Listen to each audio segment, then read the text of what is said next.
Baba kunjo sumna chan zela dege dagi tuba tuji na chumden de jiva kacha ge pomba jela kela ge gene jembo na janjo zembe gene jamba na da jende jende de ze chumne de samo na wa shi jawi chige namdang ge dingen zela nyabara shuzo yang de janjo zemba zemba jembo baba jere ze wanje shira je fare de jembe samo jeba nyela namare Kumbo ngabo de da la ya ra shi je kumba nambre da wo de ne sang ji je tu tsudan tenpa share ba Baba jere je wanjo lan de ge je me so ri je bo la la shira je pare de je be sa mo je ba de ba de je da la bra ja de ge je me ba dan chan je se ba je bo baba jere je wanjo ge tsudan tenpa shara de bo lan de ge je Sharibo Rije Bo Mo Kala La Shara Je Pare De Jebe Samo Jeba Jeban Deba De Je Namba Dawa Bobo Ngabo De Da Jara Je Tomba Namra Yanda Ba Jisu Dawo Su Tomba Wo Tomba Ni Su Sule Tomba Ni Shema Tomba Ni Le Ja Su Shema Yina De Shindu Sowa Dan De Shi Dan De Je Naba Shiva Nandumba Wo Shari Bonde Da Chidan Je Tumba Nye De Zenye Meba Ma Jiva Manga Tima Meba Tima Dan Jiva Jiva Meba Kawa Meba Wo Shari Bonde Da Namba Nye La Sumi Sowa Me Dishi Me Dishi Me Namba Shiva Me Mi Me Nawa Me Nami Chime Lume Yime Su Jame Chime Rume Rija Me Chume Do Mege Kam Meba Ni Yiji Yige Nabare Shivi Kange Badaya Mendo Mariba Me Mariba Seva Me Kashi Dejendo Denge Wandang Ganjong Wandang Gobadang Lami Yishi Mendo Ba Me Mando Baya Mendo Shari Vode Da Na Janjo Semba Nando Ba Me Bichiri Shira Je Pare De Jambala Dene Sriba Meji Draba Mende Jenje Lole Shendo Nyange Lende Beda Jine Jinsun Tu Namore Shive Sanje Tamje Je Shira Je Pare De Jambala Lana Meba Yanda Ba Zubi Janjo Do Ngobra Zuba San Jiso Deda Vena Shira Je Pare De Jembe Nga Riba Jebe Lana Mebe Nga Menya Bada Nyabe Nga Dunge Tamje Rade Shore Jebe Nga Meze Bena Debra Shiva Shartse parade jambe nga meba dea da gade para sanga de budi so Sharibo janjo simba jimbo deda Shartse parade jambe samola labre jawo dene jimne de degi dele jede janjo simba jimbo baba jere zo wanjo la lezo shijawa lezo rijebo dede jena rijebo dede jende jita jege temba shindu Shartse parade samola jebra jade de jen sheba na jen jisa yera jomne de dege Gaden Zadan Sharana de Bana Janjo Simba Jimbo Baba Jerez Wanjo Dan Amje Dan Dembe Kod Dan Ladan Lama Yedan Desan Jibe Jine Yeran de Jomne de Josumba Langambara Jendo Kala Jibe Nijon Namana Mwezi Jirunga Yedo Jendo Bapola Maye Bejan de Nezon Kandre Zola Jazelo Aga Samaranza Shajada Samaraya Pe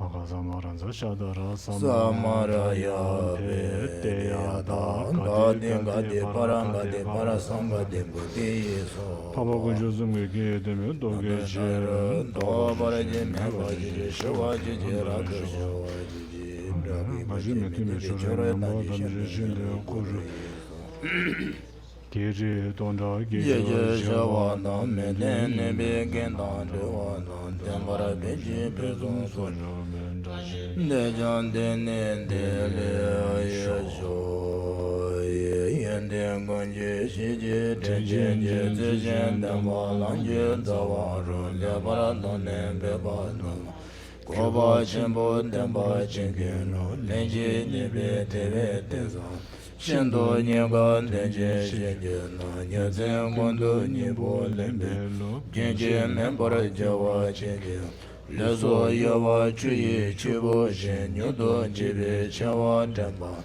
Shibe Jizo Lena Dema Jenkana Lente Chijen Dewa Nyabo Dembo Nyene Nyebizo Trajin Trawana Jambwa Kizo Tata Joba Chebala Tado Pana Dembara Chingi Shibe Mengon Dunge Konju Go Yine Mero Sebe Penzo Nyemerene Tabe Dewala Deni Shimbo Jewara Chingi Nanda Zamba Diye Temba Ye Dena Shishe Baye Chimbo Dembe Zawa Suzo Tabala Druba Nimbo Cheba Chingi Rani Sedu Lowa Chijendo Major Dowa Konjan Dendawa Tamle Dowa Duve Konjove Chanjo Sinjo Joba Chingi Sinza Kijan Zuri Nazola Komba Nena Chanju Medoba Levara Nonen Jaze Dombala Tumba Dabo Labara Chingi Lobe Yola Yawa Shiji Yana Dela Tsujin Juba Shinya Lando Zondo Drebe La Nyondo Jela Jora Shiji Tomo Lanja Mendo Juba Na Teba Gonju Jujure Doji Kezan Jewa Jogon Tamba Dela Nyondo Juba Shiji Teze Mondo Nani Drube She Nanda Tansi Domba Zawa Chama Nebe Nyeba Nijone Sodan Donde Sowa Shiji Dene Jeli Nibo Renije Nena Chishin Donde Zemba Teje Niju Jole Meyo Nambe Soshin Joba Shiji Tela Lanzan Dembe Shinye Na Shishin Drube Dona Shoden Tela Nange Badu Jibe Zo Nyevara Shiva Shiji Ladu Yawa Kondo Yanda Lama Dan Teme Jige Bema Nonje Jin Sadan Nange Doji Jangi Nyondo Jo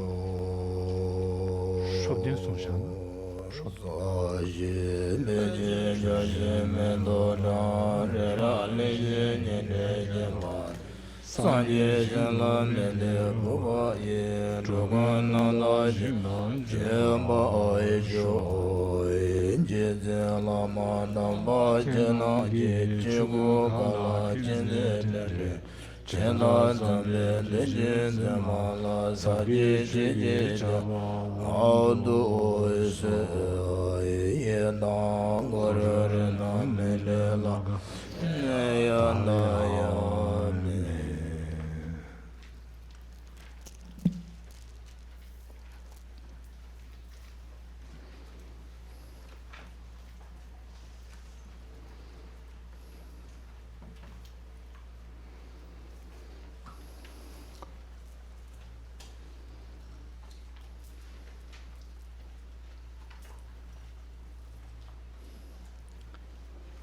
Sangye Zhedan Zobi Zhonan La Chanju Bando Dane Jabzo Tagi Jibini Sana Chola Beje Sangye Jobora Jo Sangye Zhedan Zobi Zhonan Chanju Bando Dane Jabzo Tagi Jibini Sana Chola Beje Sangye Jobora Sangye Zhedan Zoge Zhana Chanchu Bando Dane Jabzo Dagi Chuji Gibe Sona Chola Pinja Sangye Chobara Sho Naz Dagi Kinju Sunim Dagi Trinubani Ya Relation Kinani Relation Pape Relation Gave Quem que não é papá? Testos.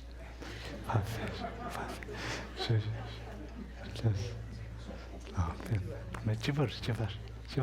Relation. Quando tinha mais. Já fez.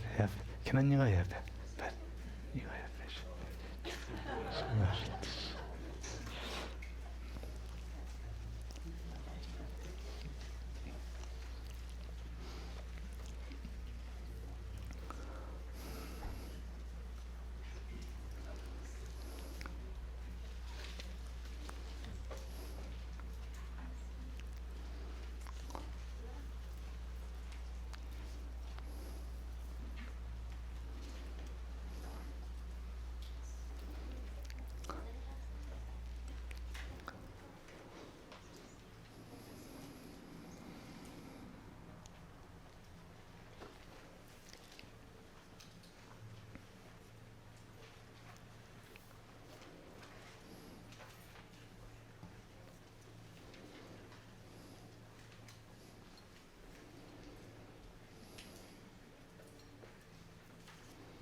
So,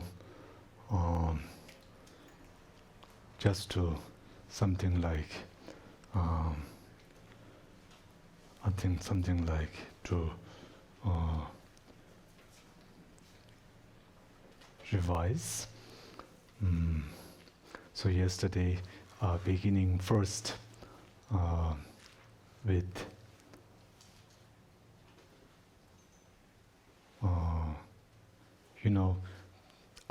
since these are the translated texts in the Tibetan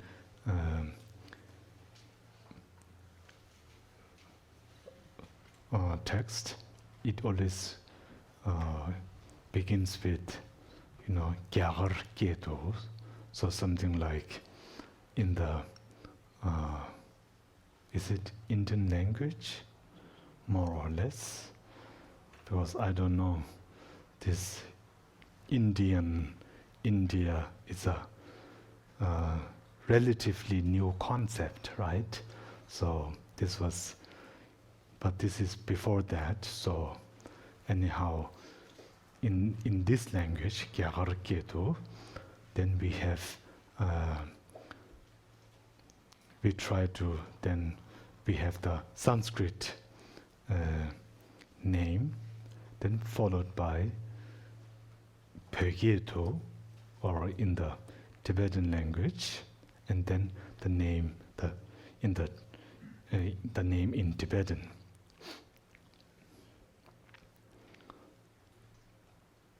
The reason for why we begin with Gyarketu in the Indian language, let's go with Indian language, okay, for the time being, for the lack of a better word, we will just use that. Then why we have this in the translated works is to show that this is to acknowledge that this text has its sources, that this text is from India, comes from the Indian masters, and then followed by the Tibetan name, and the reason why also not only to show something like the source of the teachings, but to also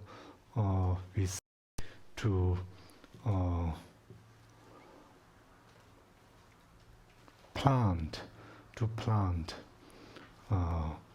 the seeds for learning this language, for learning this language. The reason being that in this fortunate eon, the 1,000 or so Buddhas, they will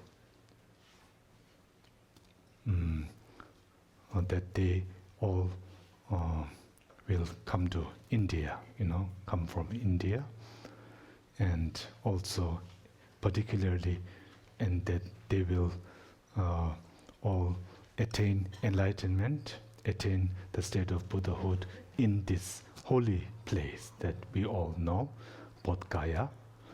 So it is said like this, and therefore then it creates something like a karmic connection with this language, with this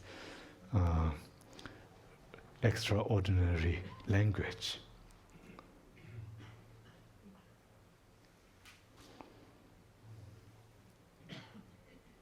So the name of this text, Raja Parikata Ratnamali,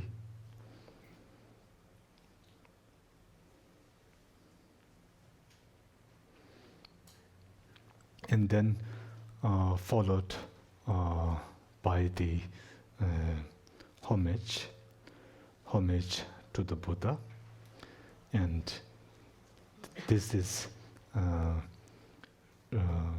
really what we call the refuge, the refuge practice.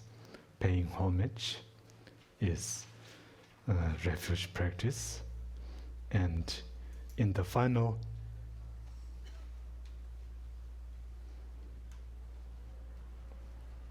there's a low hertz buzzing sound. Compressor. Oh, the compressor. Okay. So in this verse,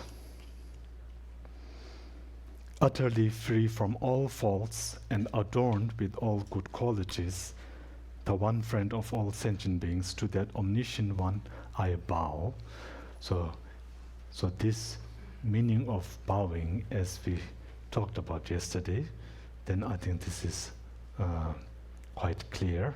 So bowing is to really recognize the qualities of the Buddha, to recognize the qualities of the Buddha, and to wish for the same qualities, to appreciate it, to appreciate and recognize and to appreciate the qualities of the Buddha to the point that one also wishes to have the same qualities of the Buddha.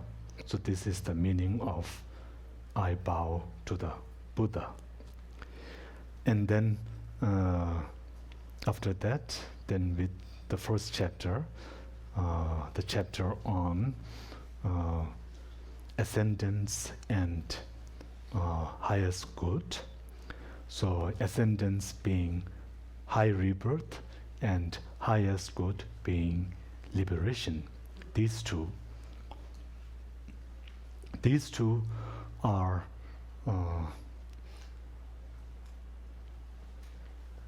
in a way something like, I think, laying the foundations for the great path to the state of Buddha. The first, ascendance, or higher rebirth,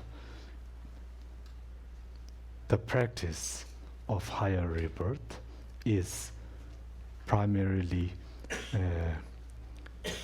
the 10 virtuous activities, actions, right? So, in other words, then really practicing positive karma, practicing positive actions. This is the method for actualizing higher rebirth, and this is essentially about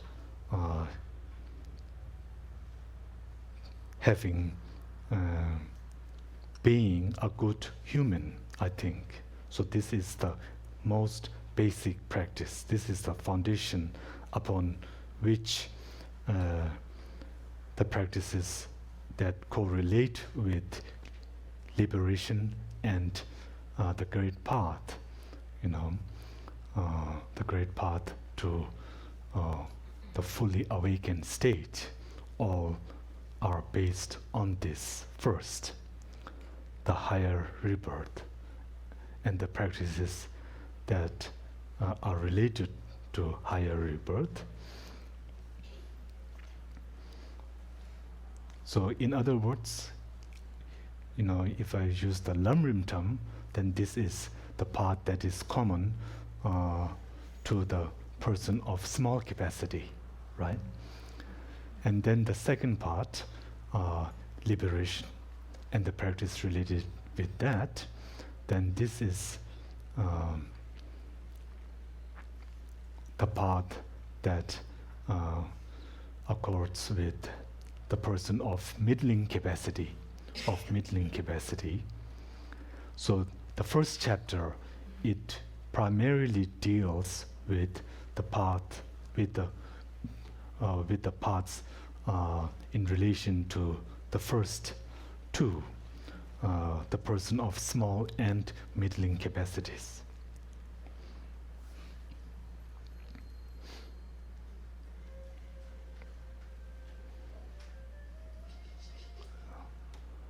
This is very nice.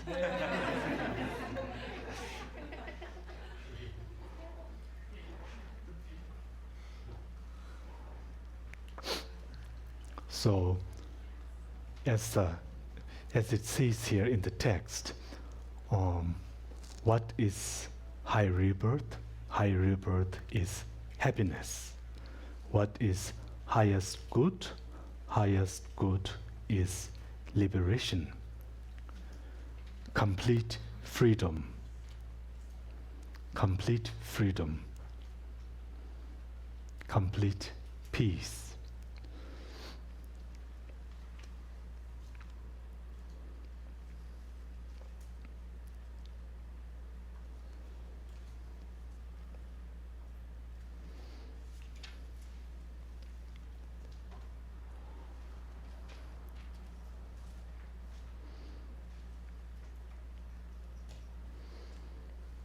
So in this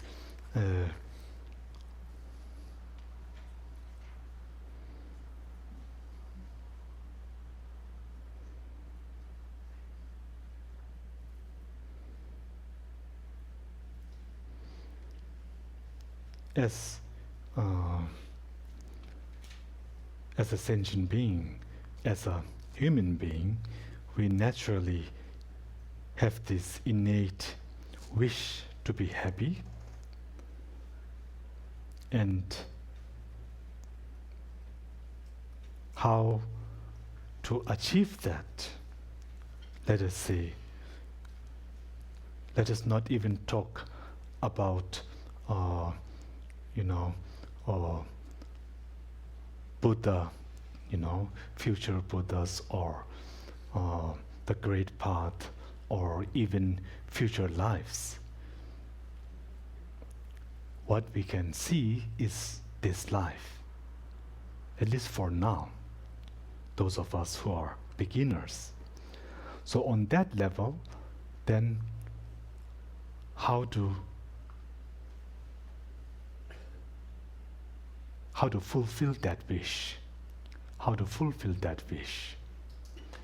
Right now, due to my ignorance and unskillfulness, even though I wish to be happy, I do many things. I think in a certain way, and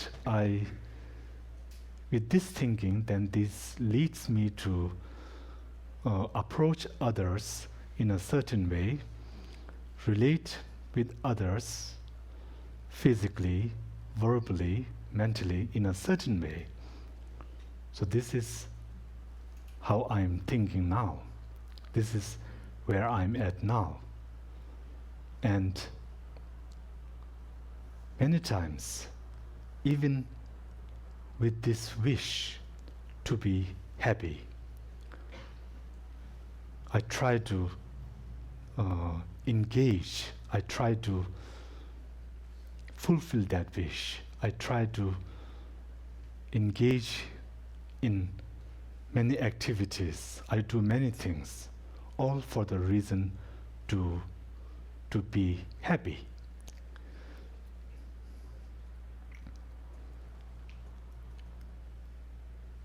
Sometimes, if I'm not careful, then I project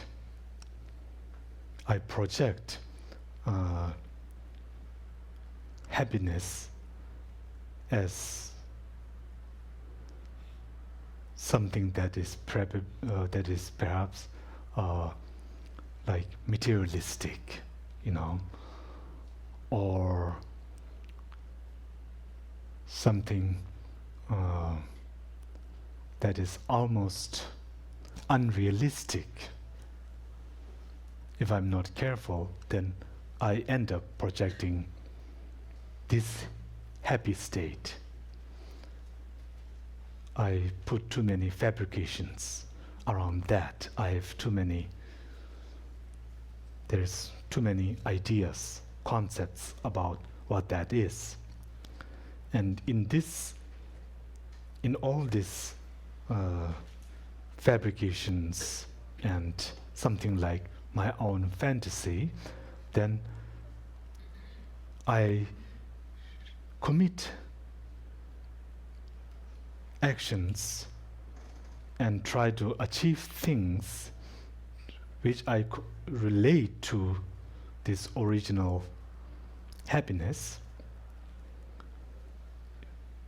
And even though I do it with the intention to be happy, many times I end up with something, with anything but that, right? So then I have to rethink. What did I do that got me in this current state? What did I do, right? So then, for this, many times I did some mistakes. Usually, I do things in a non-ethical way. So that's on this level, most of the things that I do that gets me into trouble, in this troublesome state, is something that is usually non-ethical, right? Non-ethical. So for this reason, then we have the first set of teachings. Yeah. So to live life in an ethical way. So this is something like very basic way of living life in an ethical way, to refrain from harming others and myself, to refrain from harming others and myself. So this is the most basic, this is the basic way, this is the base.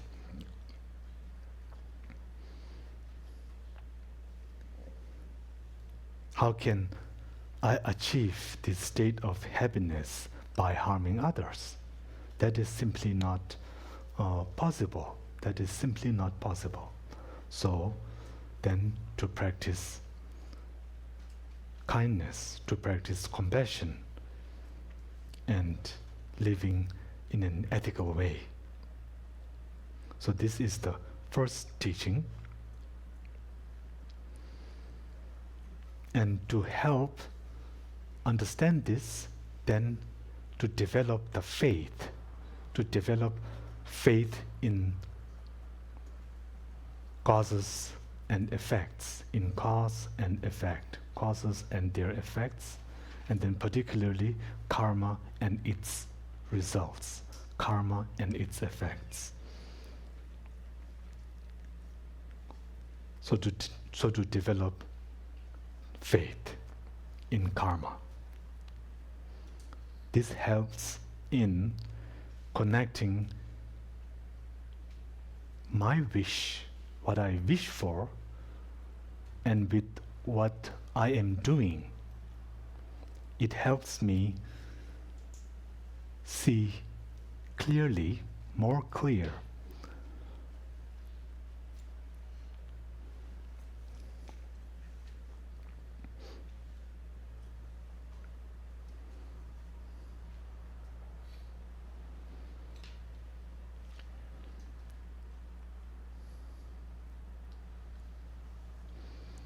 so then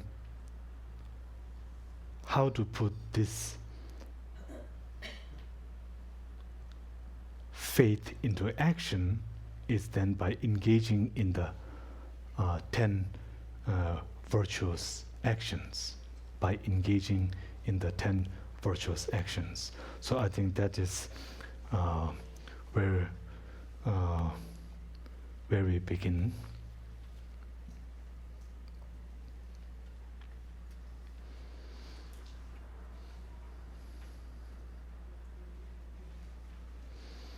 Nyebar lebe nyocho yinj, kanshi lunga yigi le tamje lebar yon dade, dadan shen la penshe ne dado cheba te keba.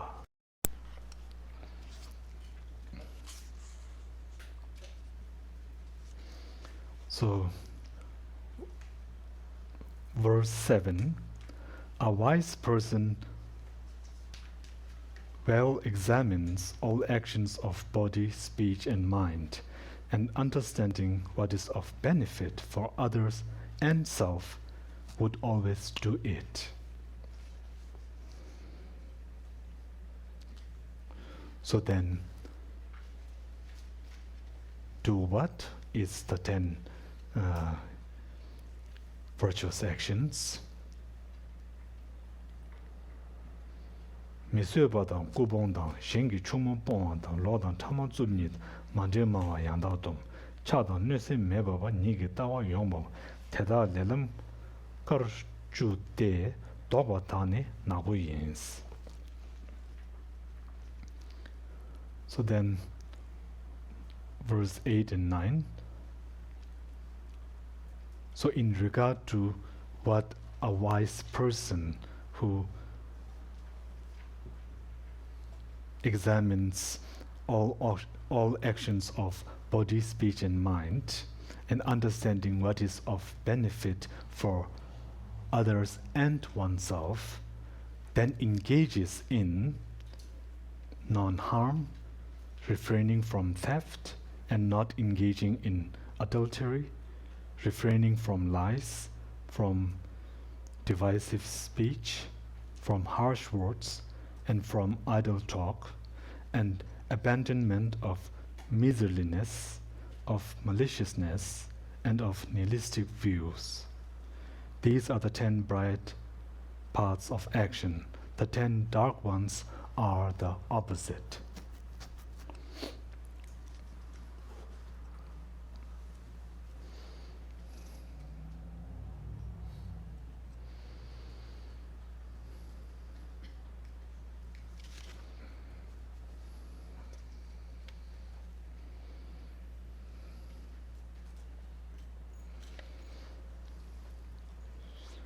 창미 동당 초와상 남미 초당 규진당 최당 잠바데 도나 최니 테이노스.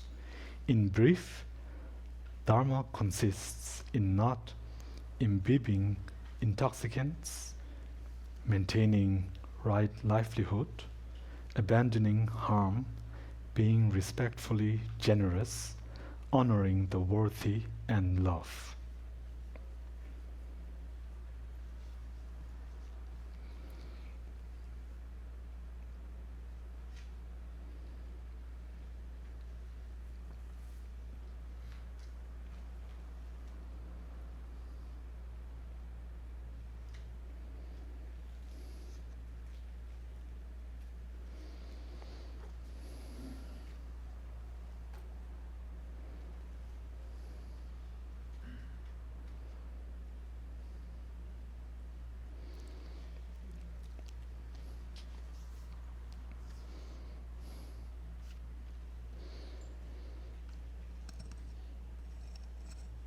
The right livelihood.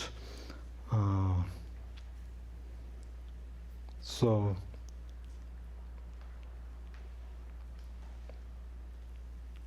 the opposite being the 5 wrong livelihoods.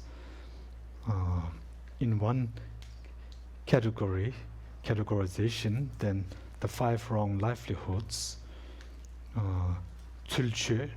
So this is something like gaining possessions through hypocrisy, kasa, then gaining possessions through flattery, shorlong, then gaining possessions through something like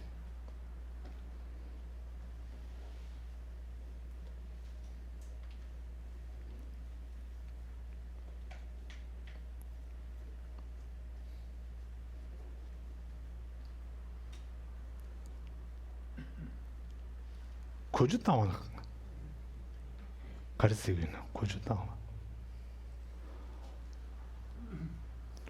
What is that one? When even though you don't say it, maybe something like implicitly, you know. So gaining possessions through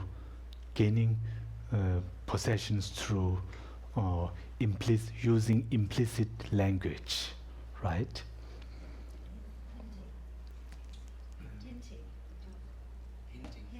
Oh, through hinting. Thank you. Through hinting. Yes, through hinting. Yes, gaining possessions through hinting. Topgijewa. Then this is gaining possessions through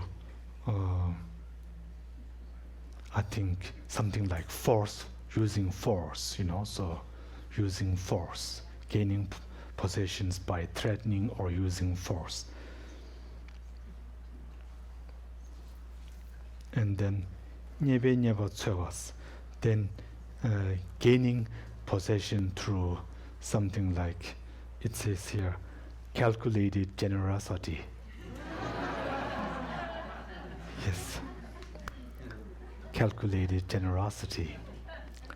So these are the 5 wrong livelihoods. And in terms of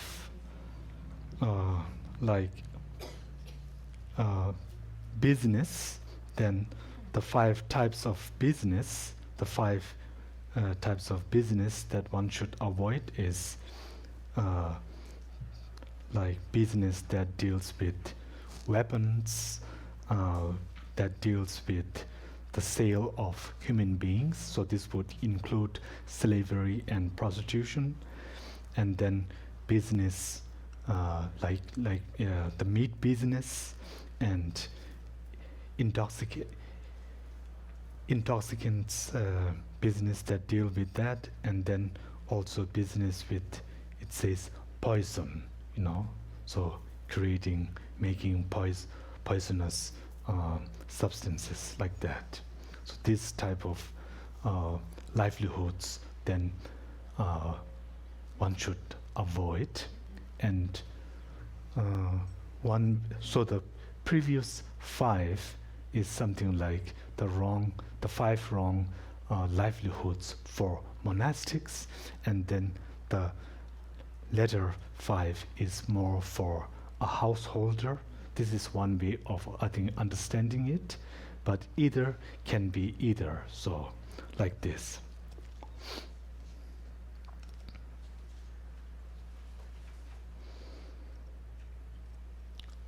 Livelihood, the right livelihood, wrong livelihood. This, I think, if we think about it, then it's really open to much discussion. I think in the evening, I think there will be, I feel that we can discuss more.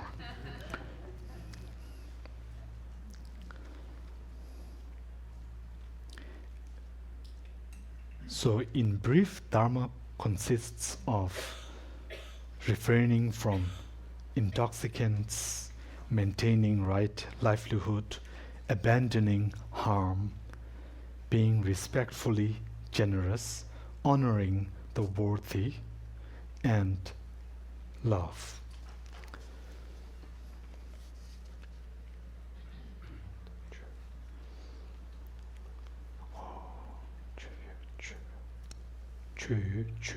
Honoring.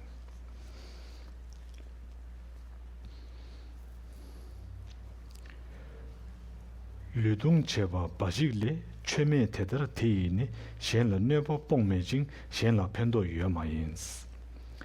Dharma does not come about merely through engaging in physical austerities, since one does not thereby cease harming others, nor does one thereby benefit them.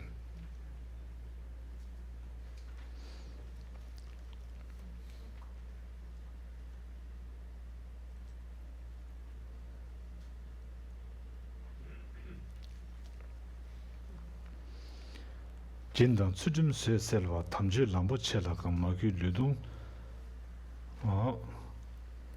nalam de lamgyo dane do de korwe do ne meseba tai kiwi shijendu nyumung dobe kiwi lu shindu yuring jubor jur.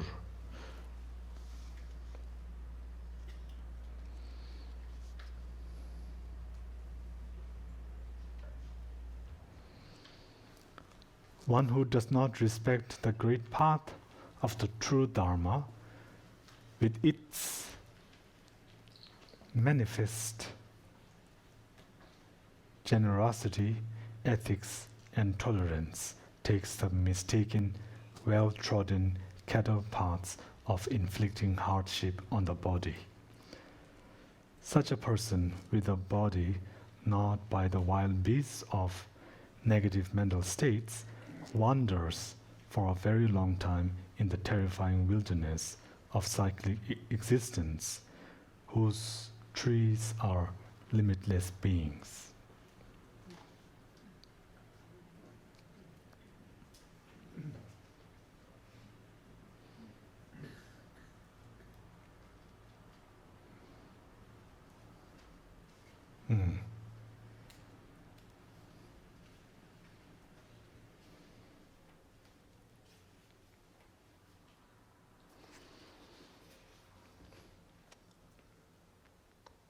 Okay.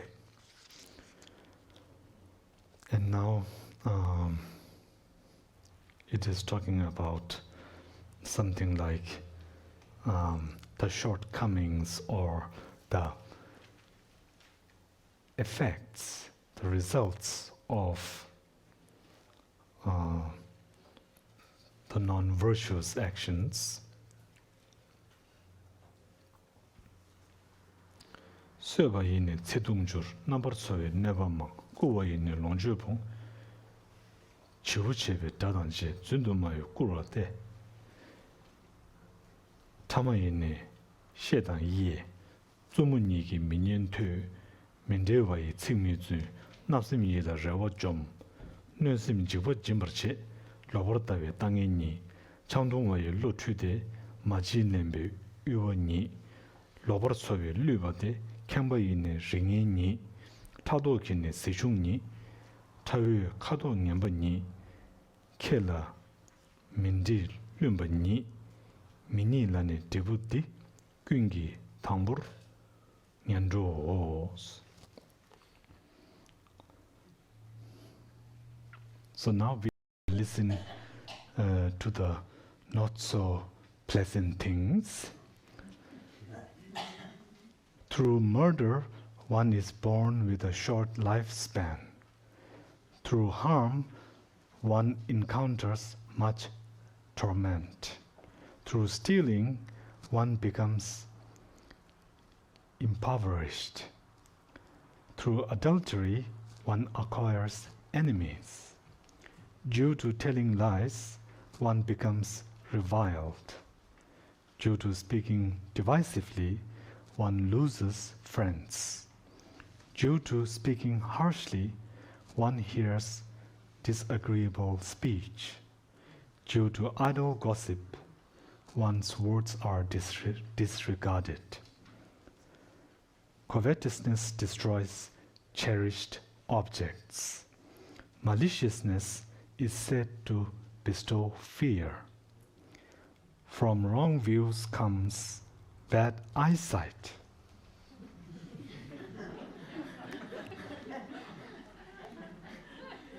It really says this.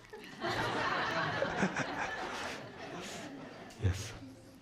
But I think maybe the eyesight, I think it has a deeper, I feel that it's not like eyesight, it's not cataract, of course not. I don't think cataract was being discussed here, but I think it's something else. Imbibing intoxicants brings mental confusion. From lack of generosity comes poverty. Wrong livelihood results in getting tricked. Arrogance leads to a lowly station. Jealousy brings lack of vitality. From anger comes a bad complexion. Stupidity from not questioning the wise. These are the effects when one is born a human, but before them all comes a bad rebirth.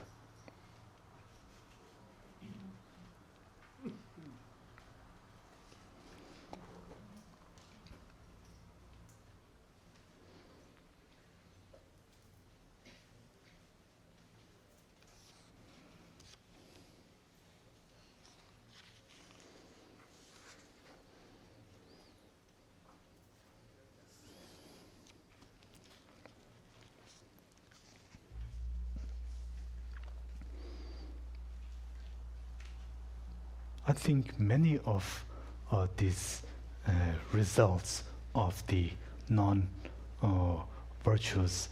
actions, it makes sense, right? It makes sense. For example, from anger comes a bad complexion, right?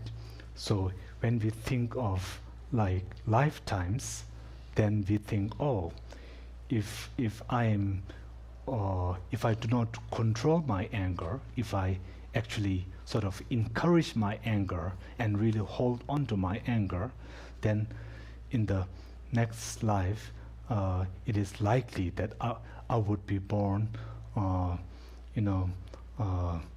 so pleasant looking, right? Not so pleasant looking. So this is like thinking very far ahead in lifetimes. But then how that works with the lifetime, it's if I bring it to now, so the moment I become angry, then this face, my complexion, it changes. It changes, right? It changes. If I was feeling happy before and had a good complexion, but now in this state of strong anger and resentment, I don't look very pleasant, My complexion has now changed. And then same thing like with arrogance. Arrogance leads to a lowly station. And of course, in a way, sometimes, like even like in a very conventional situation, let us say that if I'm working at a company, and let's say I'm sort of working my way up, but if I have so much arrogance in me, and if I display them, and then I create lots of enemies, and then maybe then my boss doesn't like me so much because of my arrogance. My arrogance comes, and then it also affects my work as well, right? My arrogance. So then, in this way, then I think all of this makes sense. There is a certain logic in that. There is a certain logic.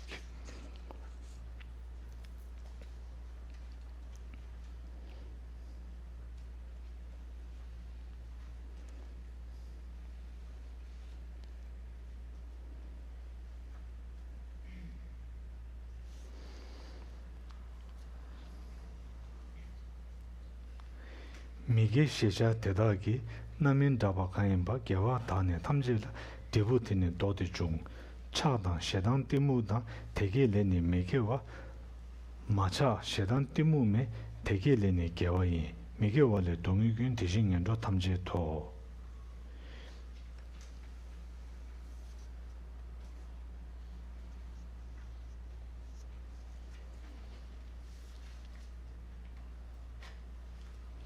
게리 텐도 탐지단 개와균도 대와타 이던 류던 아기니 미기균의 도샤싱 게라 따도 주셔와 디니 최놈 숨도 시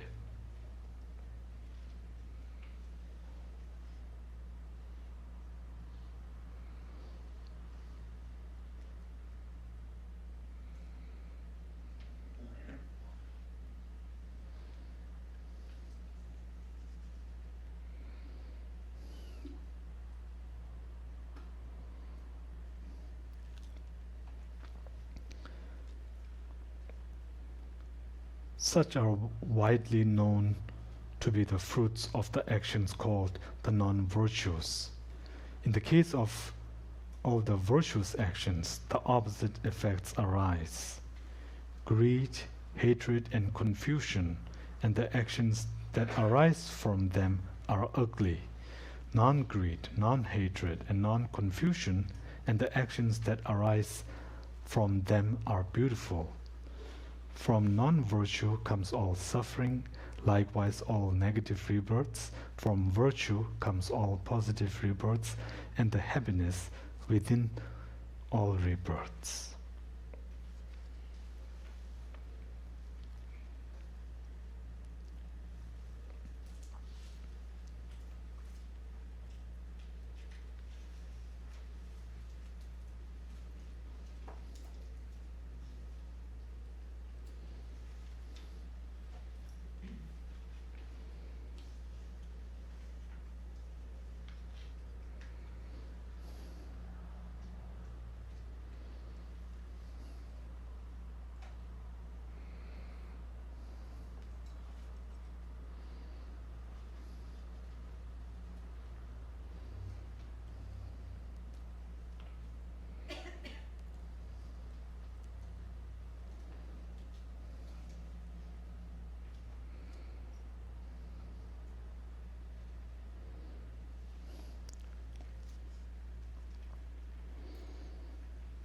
from non-virtue all suffering, likewise all negative rebirths.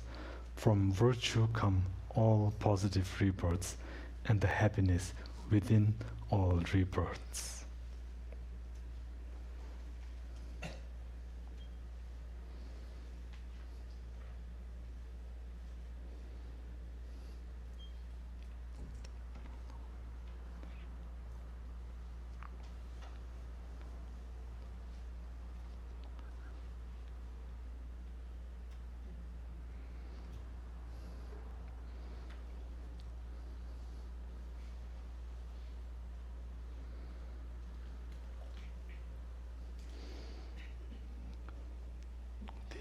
디그나?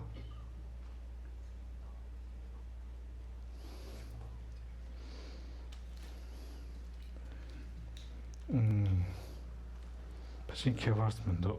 Manzi dinano di wagi tsigdidan dini jik tuyo ma diyanish chigdu. Ni inji shoran geju tamarish. La. Sholaga di nishu tsajirish.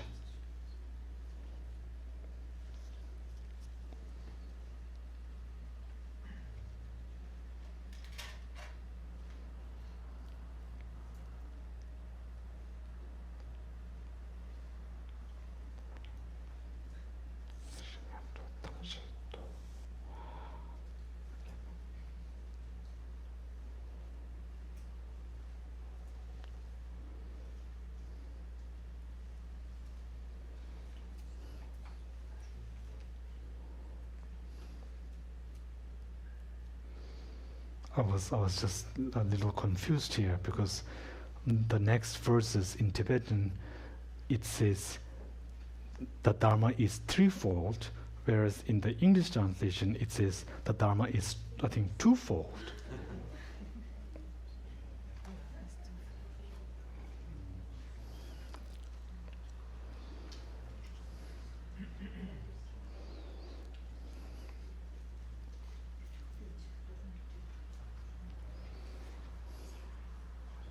So this is verse 21. So I just finished verse 21, and then beginning with verse 22, then it says here, the first line is, this Dharma is twofold, right? Whereas in the corresponding Tibetan text, Tibetan verse, it says the Dharma is threefold.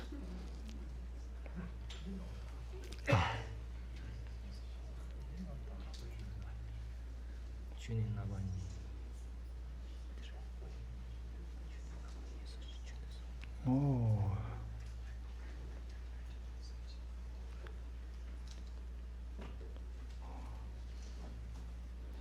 Oh, Risher. So, so in this Tibetan translation, it is Dharma is twofold.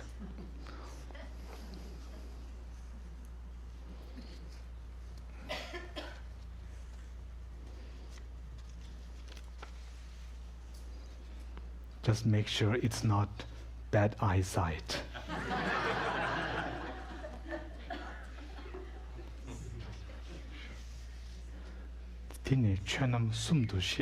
Yeah, it says here threefold. So I think this is maybe some error here. I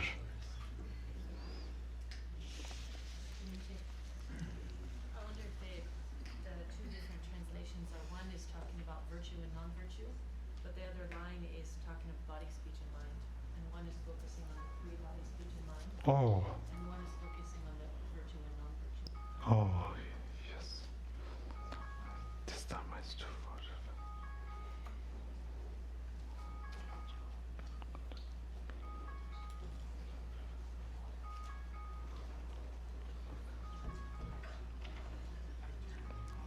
Yes. Yes.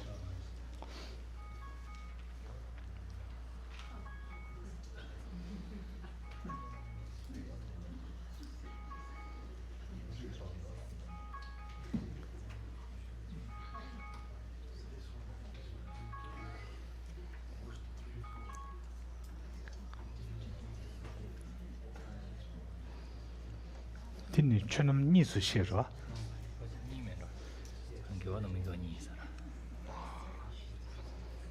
Yes. Yes.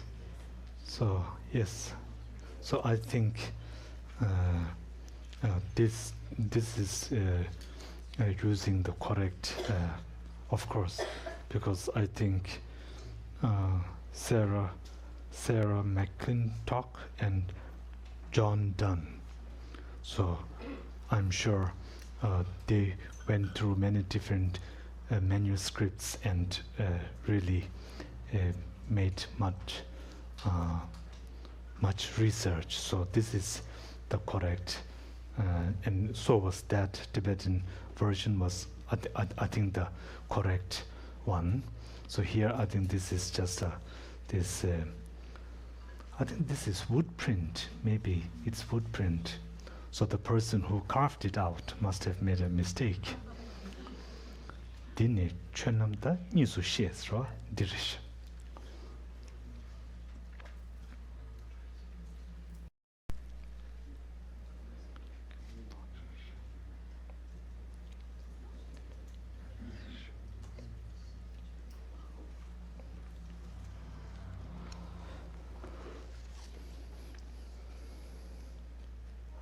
Yidang ludang ngagi ni migi kunle doja shing gela taudu jujawa dini chönam nisu shes. This Dharma is twofold: refrain from all non-virtue and continuously engage in virtue through mind, body, and speech.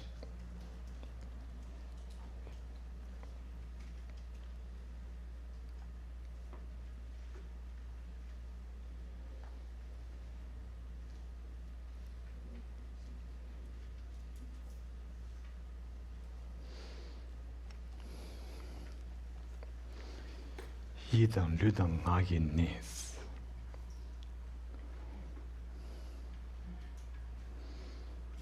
So it is in this order: first the mind, and then body and speech.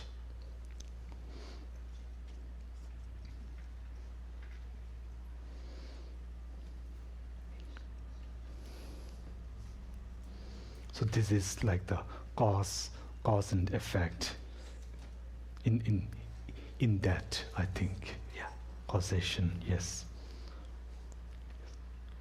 Yidang ludang ngagi ni, through mind, body, and speech. Chödi nyawa yedadang tundu tali namju shing ladang mi nang tadu debel kesi geba tops. Through this Dharma, one is freed from rebirth as a hell being, hungry ghost, or animal. As a human or celestial being, one obtains abundant happiness, glory, and sovereignty.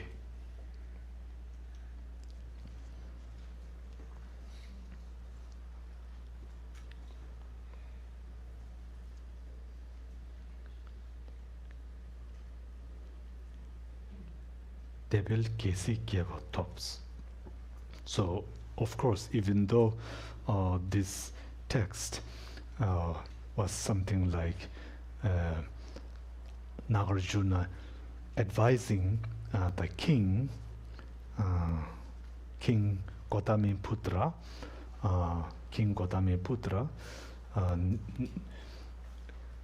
nevertheless, this is many of these teachings are applicable to not only kings but to all of us, to all of us.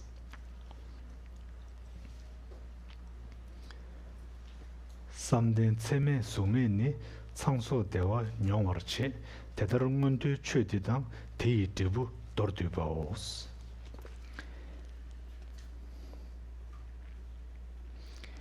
And through the concentrations, immeasurables, and formless absorptions, one experiences the pleasure of Brahma and so on. Such, in summary, is the Dharma of ascendance and its results.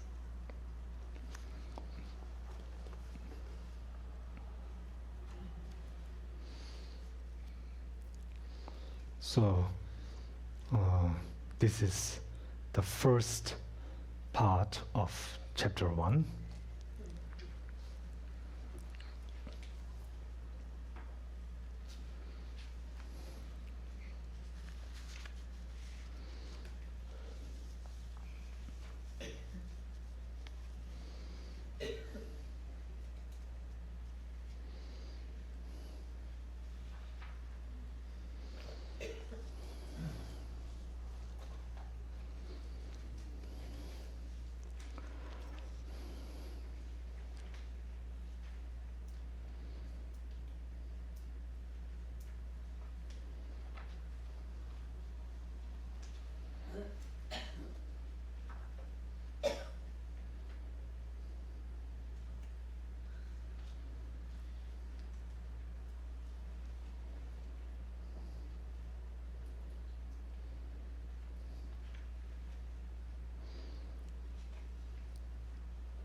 The three mental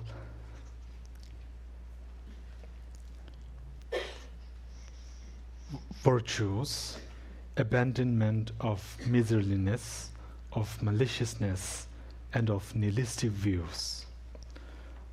Now for the first, abandonment of miserliness. I think, excuse me, abandonment of miserliness. Yes, there was a different. Usually, we use a different term. Oh, could you help with that?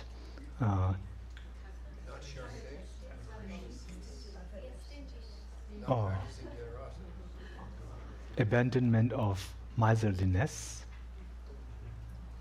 Is it covetous? Covetous.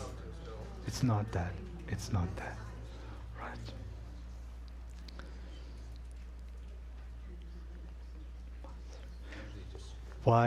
Why this came up in mind is when we talk of the opposite, right? The three non-virtue, mentally non-virtue, mental non-virtues, the three first. So what would be the first? Ah, right. This yes. It's different from miserliness, right? Yeah. So this is, I think, if the non-virtue is covetousness, then yes, then that's right. Covetousness, it fits with how we define the first. It fits with that. Whereas miserliness, I think, is, even though it's a form of attachment, but still it is not covetousness, right? So interesting. Maliciousness, I think that's fine, right? Malice, I think that is fine. Nihilistic views, yes, nihilistic views.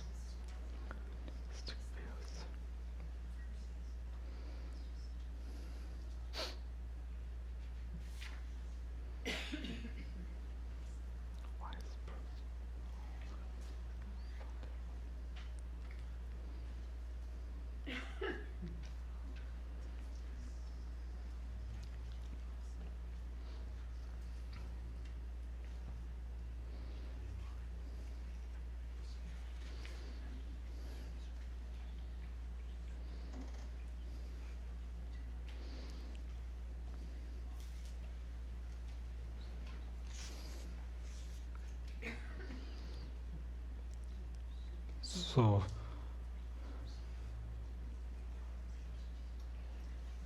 many of these verses they really need no explanation.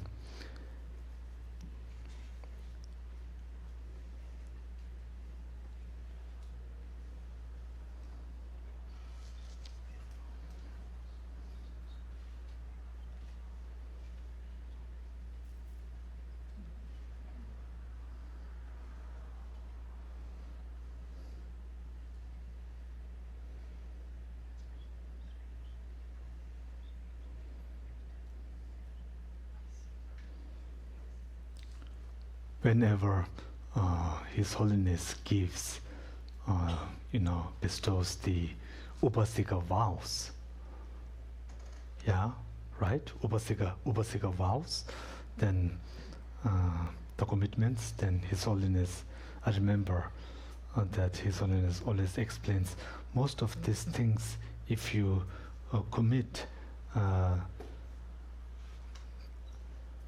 usually one would be sent to prison, something like that. And most of these actions is something that we already do not, we have already disengaged from many of these actions. So then therefore, then it is, why not take these vows, so His Holiness encourages many of us like this. And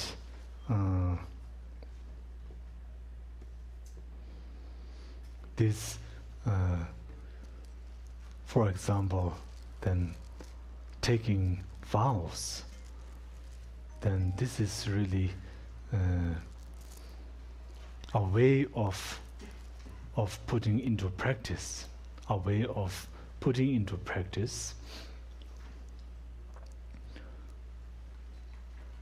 So if it is the pratimoksha vows, then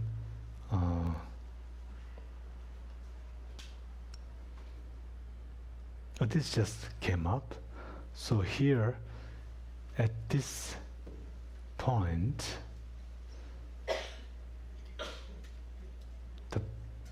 the student, the learner, the practitioner is at this point of Momortova, of elevation, and has not stepped into the path to liberation, not even there. So then at this point, then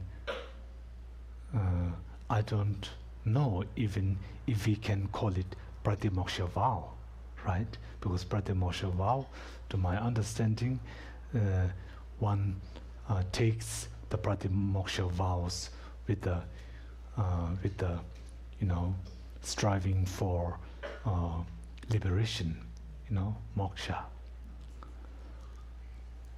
So here, perhaps it's something like to simply refrain from these actions, and perhaps also to make a commitment, to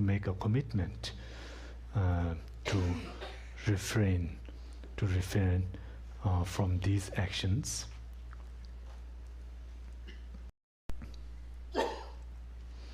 Also, I think, if I could say, even when we first take refuge, like formally, then after that, then we have that part where we take the vows. So I think this can be applied on that level, So without maybe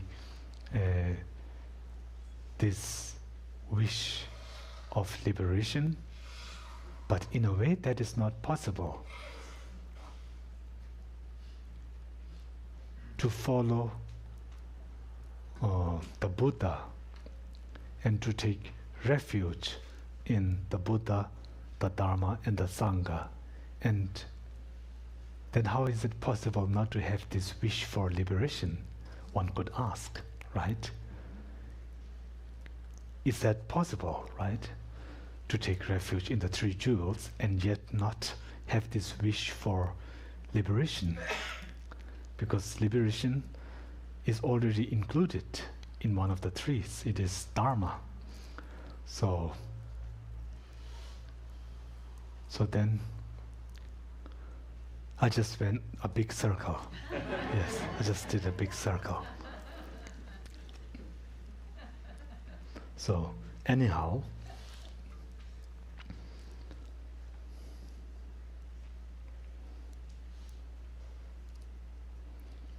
in this state, even though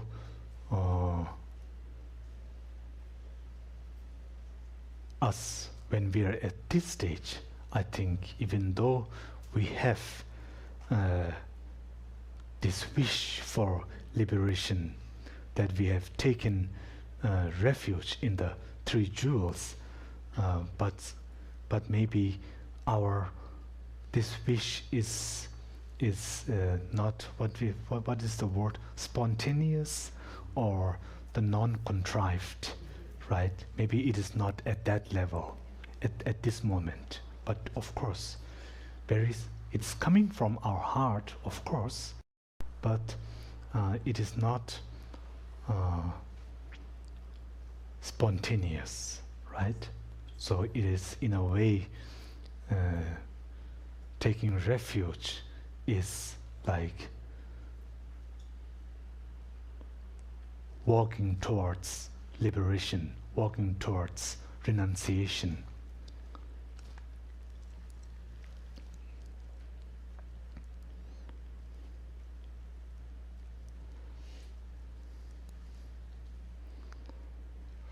So even having this wish, even a moment, even just for a few moments, having, wishing for liberation, even momentarily, I think that is so valuable, and that really helps plant the seeds for this spontaneous wishing, wishing spontaneously for liberation. The mind of renunciation,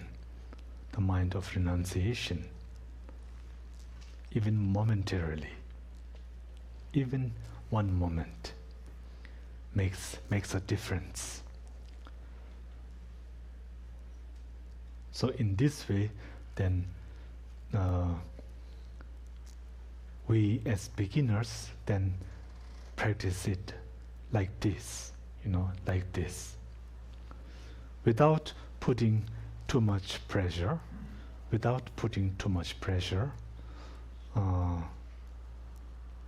and at the same time, then always never losing sight of our goal. Never losing sight.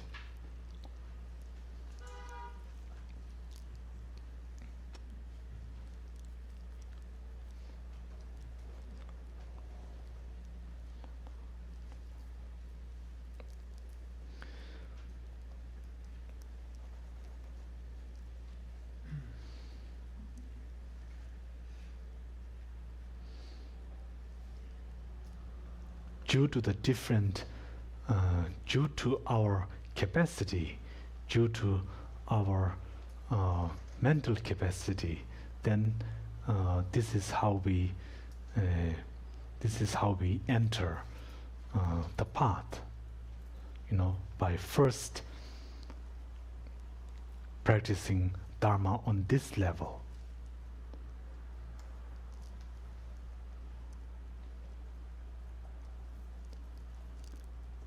And this is, I think,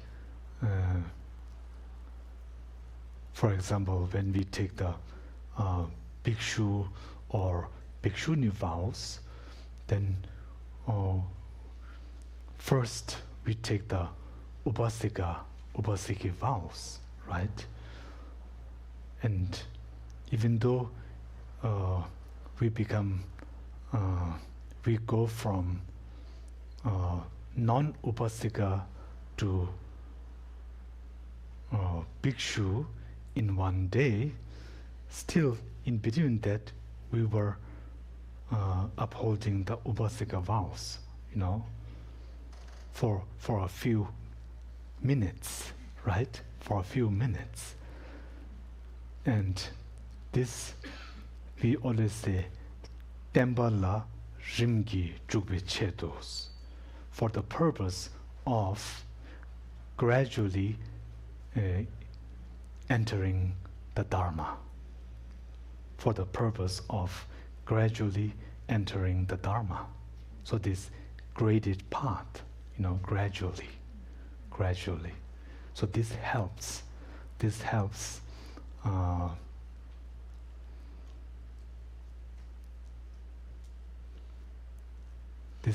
in taking those steps.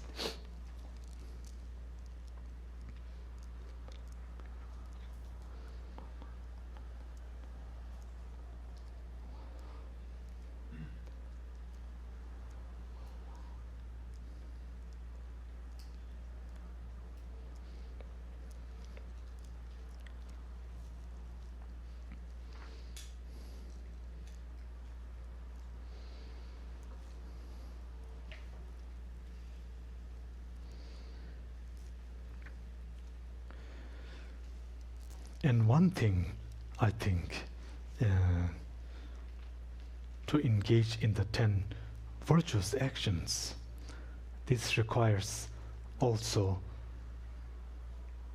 it requires us to practice mindfulness, right? So in the case of not engaging or trying to not engage in idle chatter, it's precisely because of that, to practice mindfulness, right? To practice mindfulness. So here, even at this level, then we are training, we are training ourselves in mindfulness, without really calling it mindfulness, without really making a big show out of it. But in practice, then already, I think, to practice mindfulness.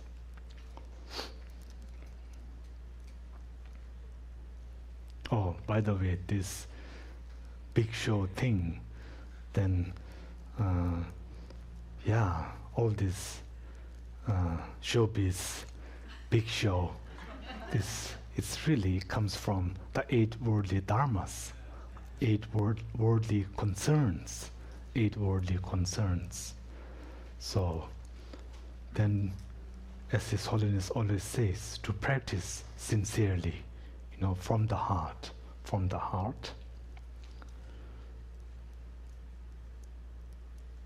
Even these practices,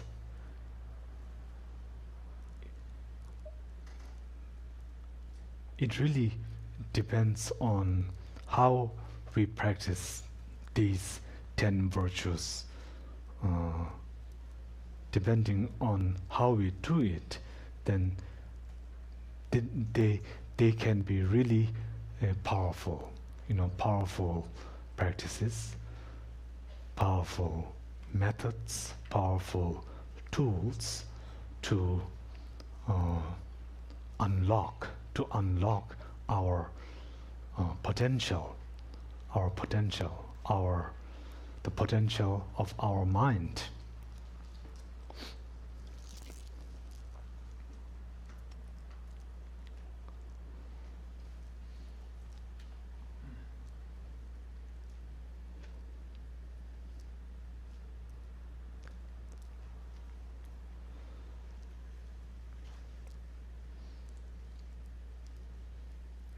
And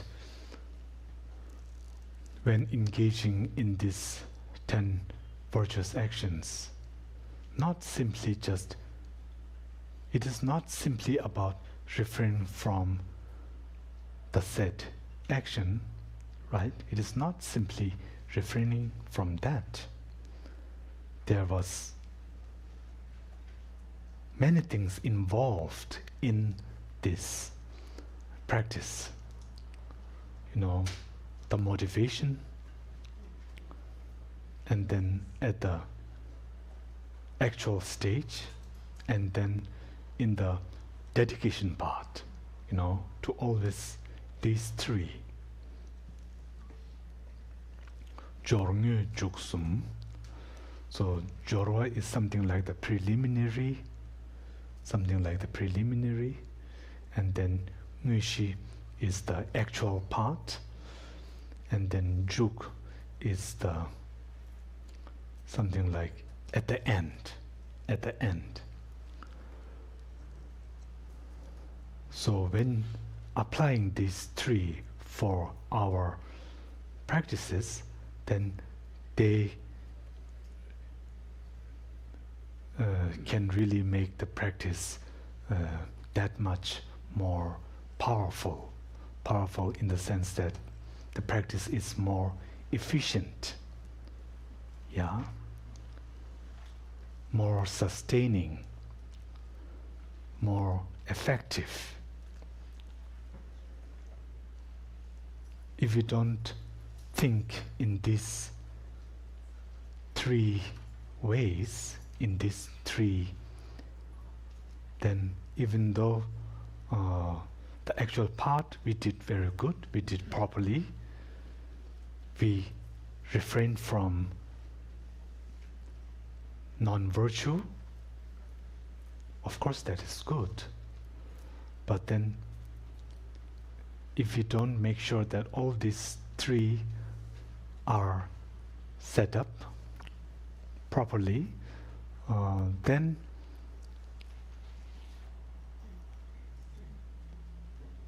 we could do something counterproductive. We could do something later counterproductive to that. So for this reason, then to again to think in terms of the three times, in terms of the three times, then this is helpful.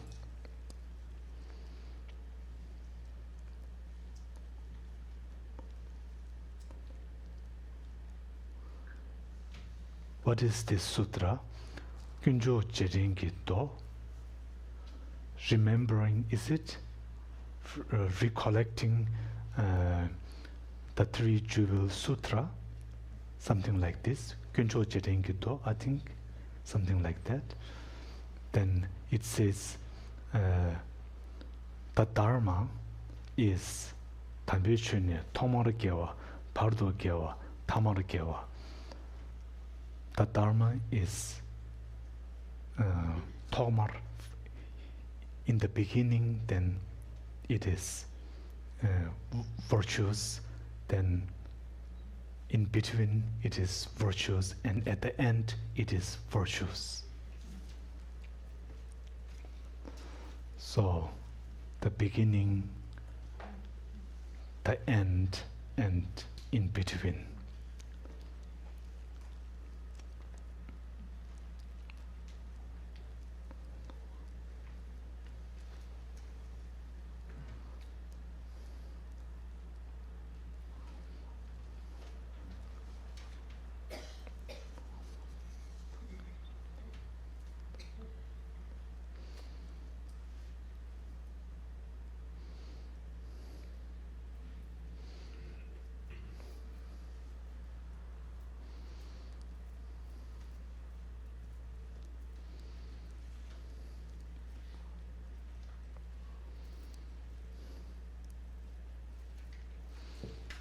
So maybe I think now I don't have much to say, so maybe some questions.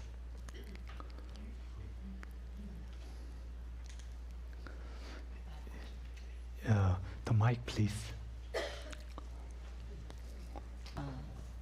Hi, Rinpoche. My name is Wang Mo. I'd like to have a question about you just explained to us that there's 3 types of practice: the beginning, the end, and the middle. So 3 times practicing means it's the same level of mind. It's continuously. The 3 times means that it's just an explanation for the times, but the mind is always consistent of the level of mind, even when you're meditating or you post-meditating. It's the same level of mind. That's my question. Thank you.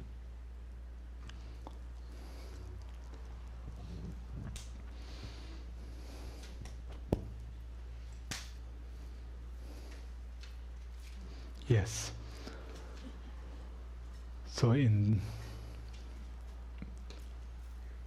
meditating, when meditating, the mind is of one continuum.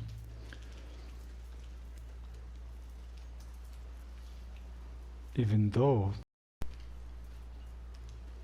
it is a single continuum that is pervasive in the 3 times. Of course, when we say the 3 times, then we only mean in, of course, as we all know, in relative, in a relative sense, not static.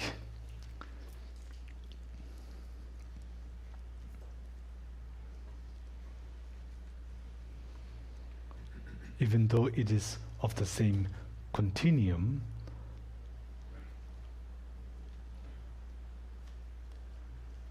within the mind's continuum, part of those, we have many these thoughts, conceptual thoughts, which are part of the mind's continuum. So these thoughts then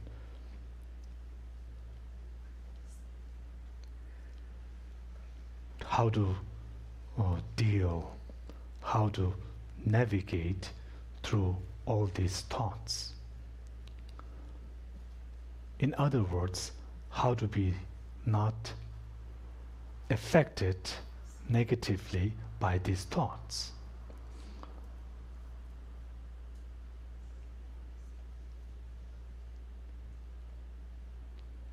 Then these statements, such as those, help us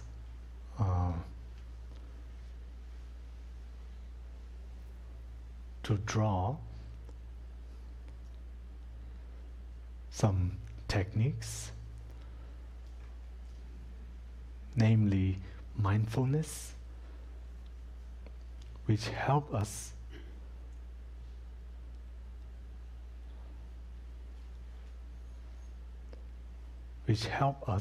to place our minds on Dharma, which helps us to focus on Dharma and Dharma-related activities.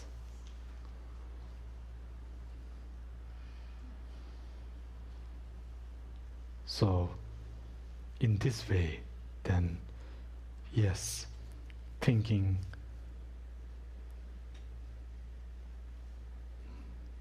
mind's continuum is a single continuum,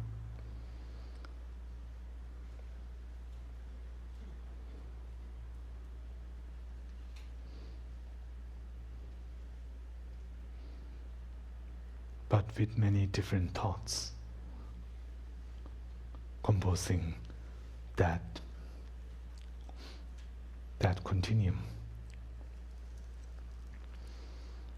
As the saying goes, the teaching says, thoughts are like the ripples in the lake.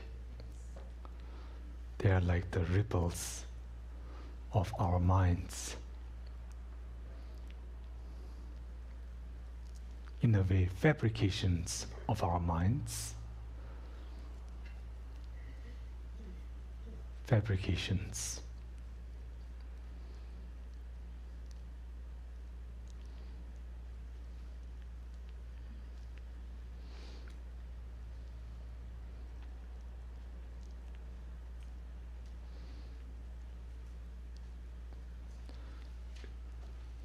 So like this, and this quotation from the sutra recollecting the qualities of the three jewels.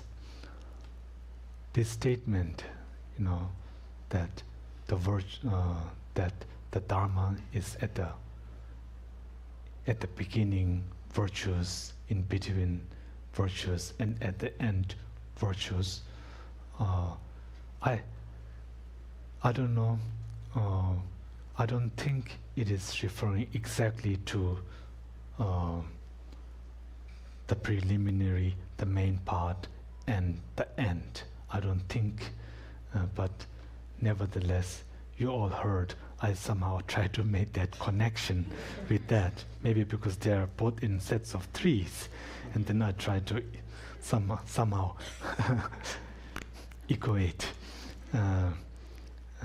So I will get back on that. But I think this, I'm just curious now. So I will get back on that. So thank you. Yes.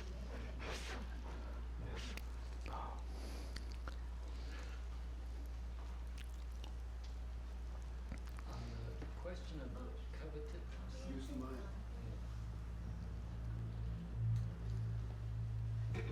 Rinpoche. On the question of covetousness and miserliness, I've always wondered, and I wanted to confirm, is miserliness in the text incorrect? It should be covetousness in that where it says miserliness.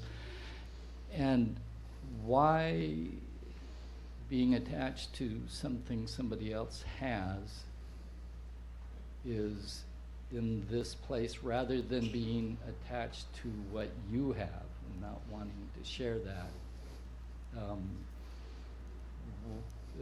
How is being attached to or wanting something somebody else have the fault in this case? Thank you. So the first part of your question, whether miserliness is the correct term or not, even though I see it here in this book, abandonment of miserliness, right? So then the opposite naturally would be miserliness, right? So I cannot say it's right or wrong because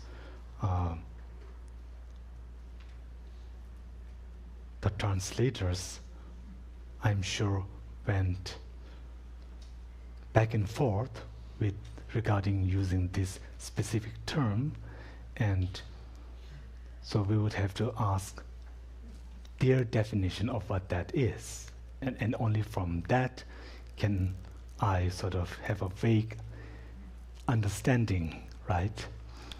So this is the first part of the question. The second part, it makes me think why covetousness is included in the 10 non-virtues but not miserliness. Why? Well, or as you put it, why desiring for someone else's belongings or what someone else has is part of this, and not desiring what I already have is not part of this, right? So, as we talked about before, since at this level, right? So right now here we are at the higher rebirth level, right? And these practices, as it was said yesterday, that it has to do more with our basic human nature on that level, being a good human, right? This is the very basic, the very basis for further Dharma practice, is first to be a good human. So being a good human is, of course, as His Holiness says, we human beings, we are social. We are social animals, right? And we have to survive in one way or another in society. So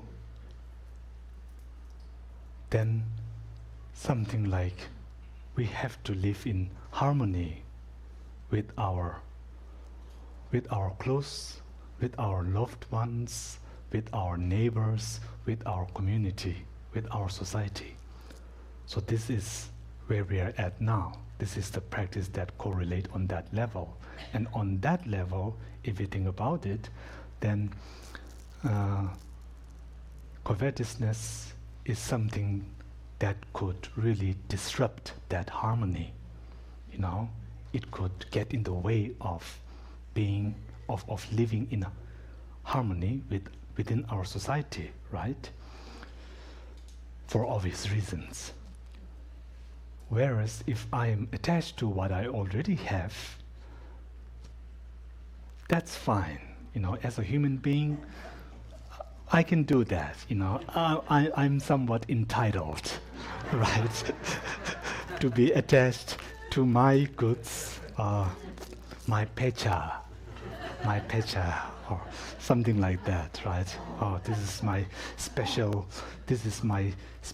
edition of the precious Garland. I don't think anybody else has this copy, right? So I'm entitled to, in a way, you know. Still, I can be attached to this, and still I can live in harmony with you all, right? But if I have covetousness, then this could get in the way of that harmony. So I think for that reason, I think why that I think it's like that. Yes. Thank you. Thank you.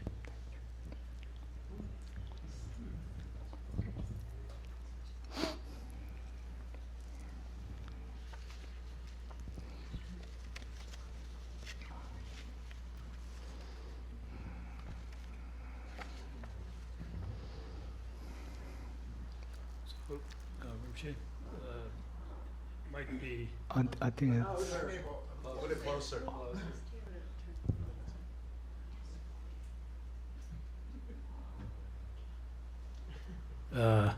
oh, you're It- good. Oh, okay. Yeah.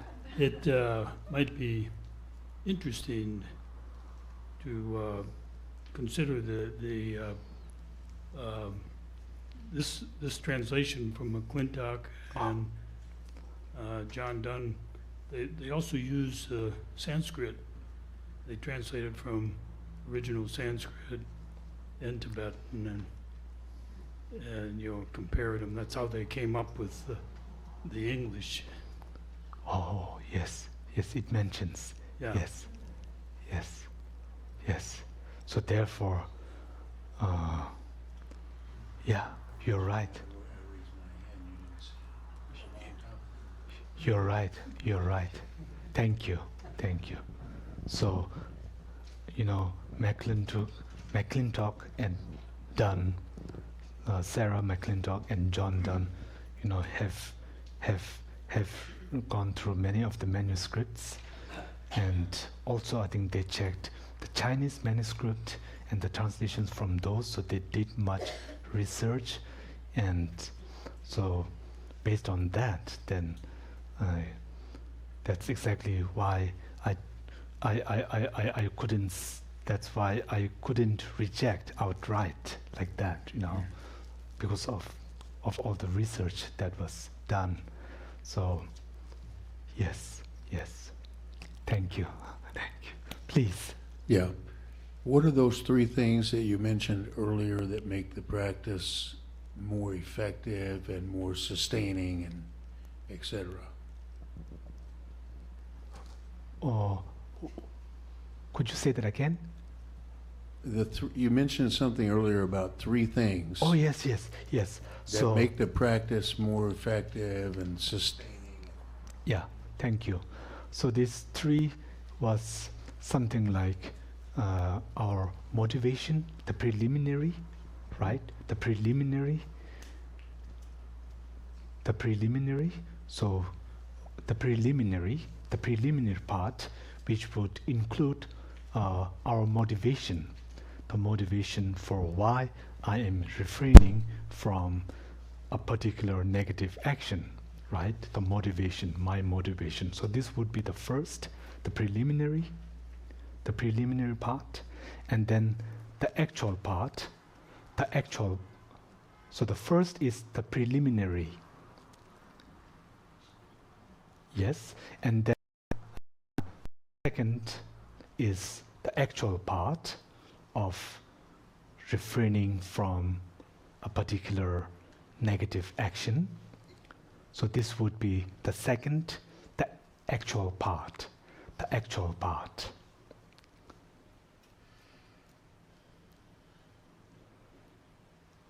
Yes, and then the third would be at the end of all that, then to reflect, and perhaps then to maybe dedicate this, or even, if I may say, to rejoice in that,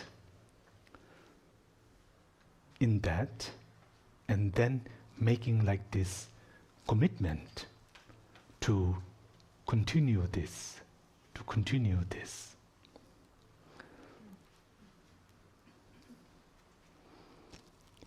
Thank you.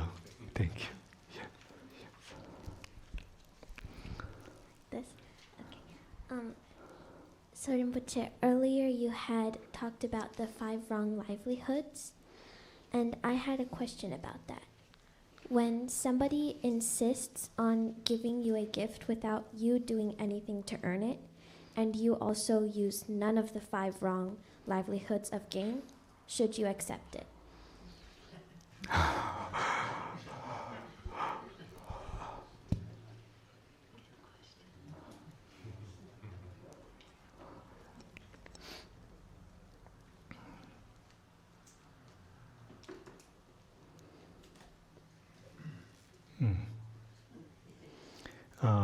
In your question, I think I heard, if someone gives you a gift and you don't earn it, I think you put that, right?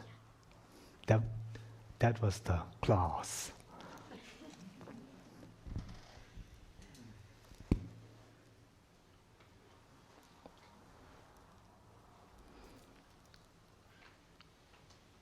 We could have a discussion on that, part, right? Like, if someone gives me something and I don't earn it, well, why have I not earned it, right? Why? And if the other person with an open heart offers, then whatever I may have done, or it doesn't matter, or my age or my accomplishments, whatever, none of that I think is relevant.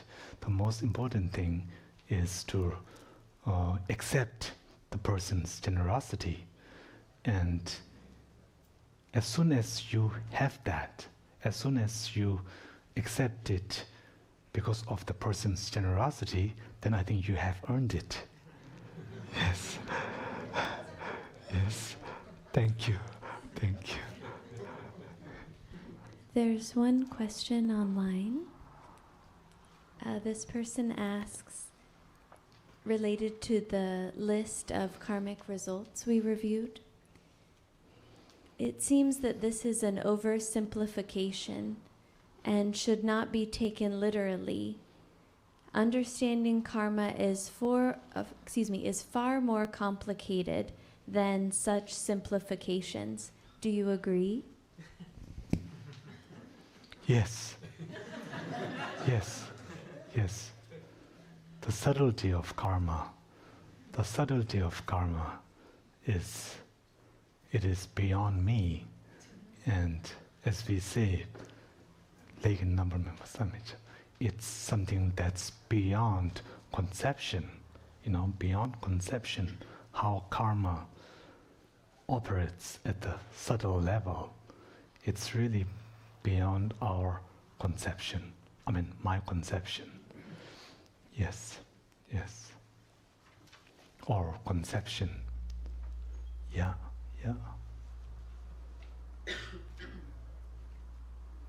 I agree.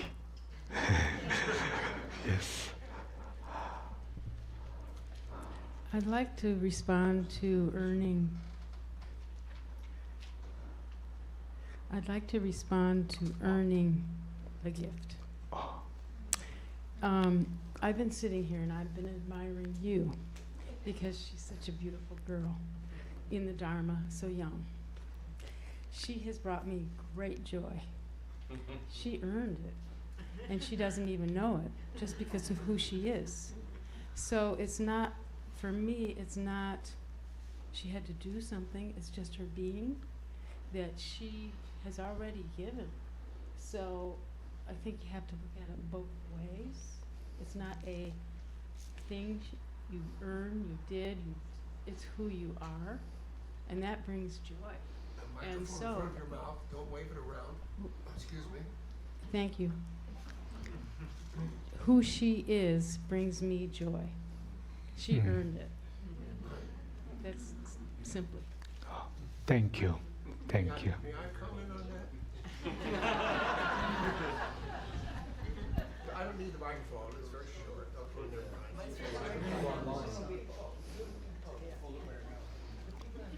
Reaching for the microphone. See it there? So if you earn it, it's a job. It's not a gift. We need to look up earn.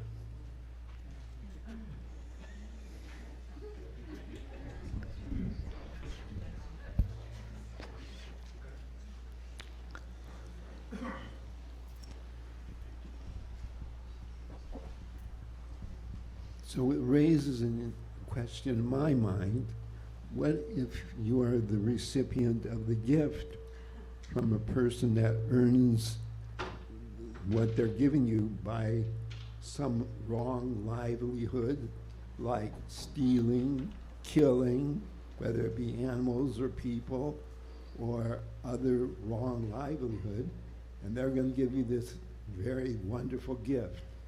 Do you accept the gift?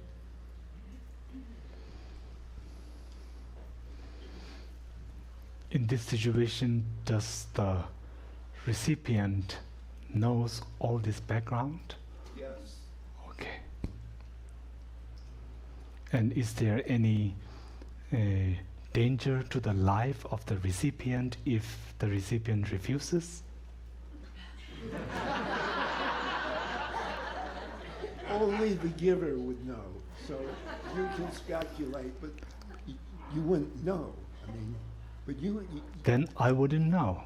So now, I give you a gift, Rinpoche, that I earned by a contract killing. And I earned $1 million, and I'm going to give you the $1 million that I earned from my contract killing. And you know. And I know that. Yes. But I don't know. No. I don't know. You know how I earn a living. I don't know. I tell you, Rinpoche, I'm offering this to you, and I earned it. My livelihood. It's a question. Bob, are you pulling my leg? I mean, sometimes you know let's say he's a butcher or something, or But you're not a butcher. you don't know. No. I know that for a fact. Okay, but I mean, when do you? I mean, is there a time when you refuse a gift? Yes. When? I don't recall. You're not under oath. Excuse me? You're not under oath. Nevertheless, You still don't recall.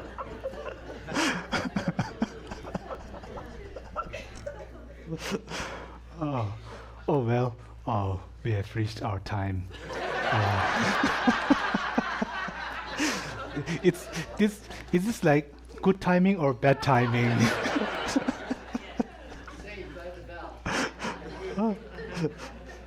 Yes. Well, thank you for all your for all what you have shared. Thank you.